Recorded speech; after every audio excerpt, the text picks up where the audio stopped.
Qual foi o ímpeto que te fez ser o empreendedor que você é hoje, mas antes você contar a sua trajetória profissional? Como você começou, se começou no estágio, seus primeiros trabalhos, até chegar a estudar ciências contábeis e seguir o percurso que a gente sabe que é hoje. Então, tentar ser bem breve, sim. Eu vim de uma família, né? Meu pai é empreendedor, então com 18 anos eu comecei a empreender. Não deu muito certo ali, eu comecei a fazer a faculdade ali de ciências contábeis. E eu fiz ciências contábeis porque eu tinha tido no meu segundo grau técnico informática, né? Assim, e tinha ciências contábeis, foi a matéria que eu mais gostei e me amarrava. E quando eu tinha 18 anos eu tive a minha loja. Eu ganhava muito bem para todos os meus amigos e tal, eu vivia uma condição melhor. A loja era de... Em Copacabana, loja de informática. Se formar. E aí, assim, eu não queria fazer faculdade, sendo bem sincero, eu queria largar tudo ali e tal. Minha mãe insistiu muito. A gente discutia e tal, você tem que fazer, pelo menos faça, e não vai pelo caminho do seu pai e tal, de não ter estudo, enfim, você tem que ter e tal. Aí eu falei, cara, quer saber? O que eu mais sei fazer? O que eu mais gostei? Aí eu lembrei da contabilidade e comecei a querer entrar na contabilidade, vi ali um pouquinho e comecei a fazer a faculdade. Quando chegou ali nos 2 anos ali, eu comecei a me apaixonar um pouco, comecei a mudar um pouco a gestão da minha empresa, vi que tinha cometido muitos erros ali, papo assim, a empresa estava dando prejuízo de 2 mil, mas eu tirava 4, com 2 eu sobreviveria, entendeu? Faltava educação financeira. Faltava tudo isso e tal, eu comecei a melhorar um pouco, mas quando chegou ali no terceiro para o quarto ano, né, ali, para se formar, eu comecei a ter um desejo de começar a entrar na minha área, que eu tinha me apaixonado, e aí veio a dificuldade, né, tipo, vou entrar na minha área, cara, vou começar do zero, na época um estágio era 500, 600 reais, aí eu comecei a tentar me entregar, mas aí eu decidi muito tarde, no último ano, então no último ano, depois que eu descobri que o último ano de estágio é muito mais difícil tu arrumar estágio, porque a galera prefere pegar no segundo ano ali para poder renovar e tal, ter um crescimento. E aí, cara, tava ali meio que esperançoso mesmo e tal, eu já tinha vendido a minha loja, ido pra loja do meu pai, assim, trabalhar com ele de novo. Foi muito ruim, porque eu fui num cenário de que deu meio que errado a minha loja.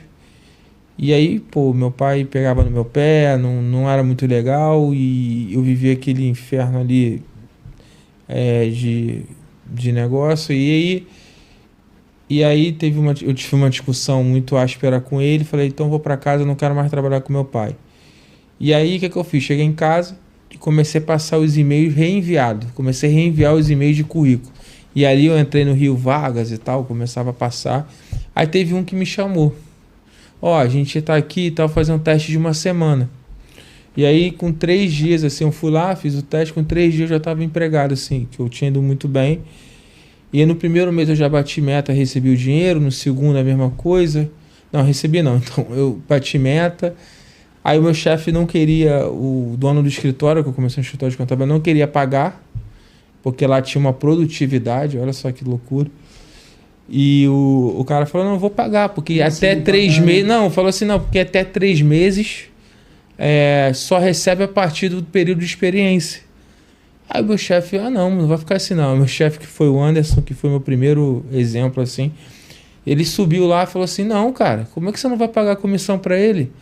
Aí o doutor Tito falou assim, não, mas eu não posso, é regra ter 3 meses. Ele falou, cara, porque ninguém nunca bateu meta em 3 meses. Aí tu vai penalizar ele por ele ter feito... Tem gente aqui que tá há maior tempão, caramba, não bate meta. Aí ele brigou comigo lá, eu recebi. E aquilo ali foi me dando engajamento e tal. Quando chegou em outubro ali, eu entrei na Deloitte, foi muita ajuda do meu ex-sogro Fernando, que me ajudou muito a entrar, ter essa oportunidade. Eu entrei no outsource e aí eu comecei a ver contábil, fiscal, foi muito importante a Deloitte. Porque uma escola, né? A Deloitte é uma escola. E eu aprendi profissionalmente com magia. Eu vinha de um mercado, eu vinha de ter trabalhado com meu pai no escritório pequeno, onde o cara escovava dente ali no meio do negócio, era bem de uma outra realidade, e para me educar pessoalmente, de como falar, de como me portar e profissionalmente, entendeu? Então, foi uma escola lá, eu tive o Pires como chefe, assim, que me ensinou muito, eu tive muita sorte de todo lugar que eu passei, eu tenho muitas pessoas que me ajudaram muito profissionalmente. Teve uma vez que eu fui tirar a dúvida de alguma coisa lá e o Pires, aí, enfim, era um negócio lá, aí ele falou, aí eu falei, pô, Pires, o que é isso aqui? Ele, você leu? Não, então você volta pro seu lugar e lê. Aí eu li, aí eu voltei. Eu falei, eu li. Aí ele, eu não vou tomar decisão por você, cara. Você, o que tu entende? Isso.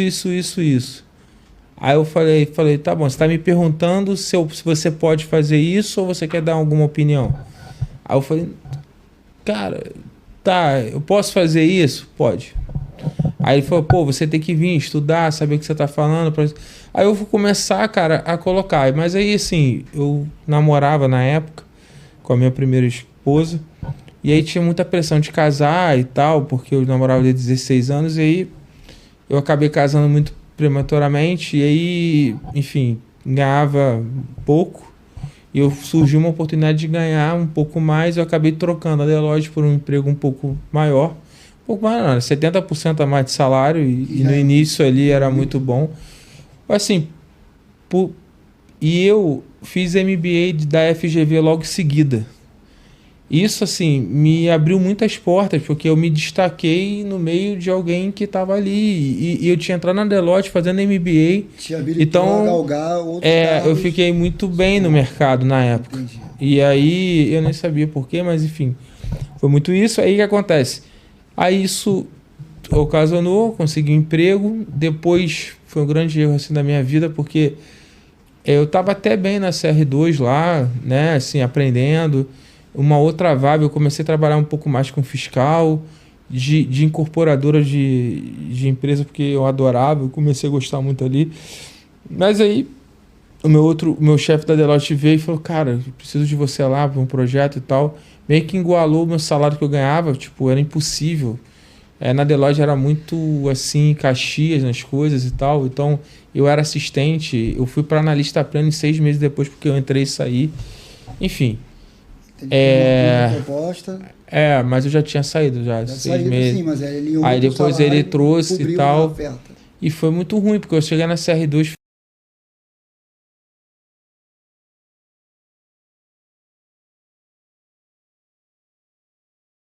Aí eu falei, pô, mas eu gosto de ir lá, é bom pra mim profissionalmente. Aí eu voltei, eu tava num processo pra Contax, de controladoria, fazia MBA de controladoria. Falei, caraca, mano, é meu sonho, controladoria e tal. E eu passei, cara. E aí, tipo, era 1.700 salário, teoricamente, da Deloitte, como analista pleno, e ia ganhar analista pleno para 2.900. Isso que ano, Bruno? 2009. 1.700 naquela época, pela inflação. Pô. Uns 2.900 hoje, mais ou menos. E 2.900, aí eu tive uma prova de saí de 1.700 para 2.900. Eu falei, caraca, mano, vai mudar minha vida e tal. Chorei, eu não dormi. Aí eu tinha acabado de voltar para a Deloitte e saí 1 mês. Assim, profissionalmente foi bom para mim, porque eu entrei na questão de DF, gerencial, que eu só via contabilidade, então eu dei um upgrade melhor. Só que profissionalmente, as pessoas que ficaram comigo lá, que era o mesmo cargo, já 2 anos depois já estava como supervisor, às vezes até como gerente. Então, de crescimento de carreira, eu podia estar melhor na Deloitte. Sim. Mas o que mais chateou foi porque, assim, o Pires foi um cara que veio, deu uma hora depois, 1 mês depois eu pedi demissão. Hoje eu não faria, independente do valor. Sim. Mas a amadurece, já pedi desculpa para ele, né? Várias vezes. E a maturidade assim, a gente é novo e infelizmente, depois a partir daí eu aprendi e não tomei mais minha decisão somente por dinheiro.